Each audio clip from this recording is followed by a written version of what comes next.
It always happens. I come into the studio, I'm all set to focus on one thing, and then my producer hands me a story, and I go into a different direction. A hospital system in Houston has suspended 178 employees without pay for 2 weeks because they're refusing to get the coronavirus vaccine.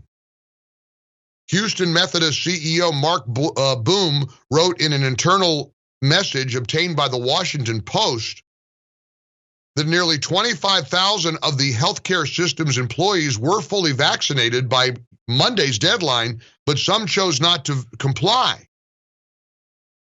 He said, of these employees, 27 have received 1 dose, so I'm hopeful they'll get their 2nd dose soon. I know that today may be difficult for some who are sad about losing a colleague who has decided not to get vaccinated. We only wish them well and thank them for their past service to our community, and we respect the decision they made. Well, they didn't make the decision. You're making the decision. You're firing them because they didn't get a vaccine. This is a very challenging legal question, is it not? You should see HR departments, and I've had a little personal experience with this. HR departments trying to navigate the COVID waters.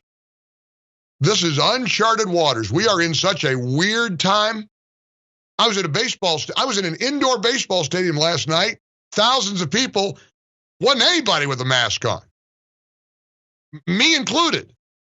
Now, the poor grounds crews and the ball boys and the umpires, they're out there with masks on, which is kind of weird. But none of the fans, I should say this. I saw one guy sat near me last night at the Tampa Bay Rays game.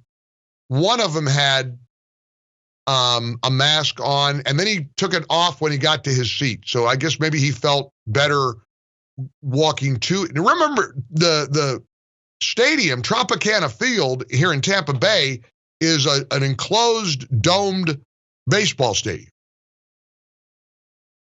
But what do you make of a Houston-based hospital system suspending employees without pay for 2 weeks for refusing to get the vaccine?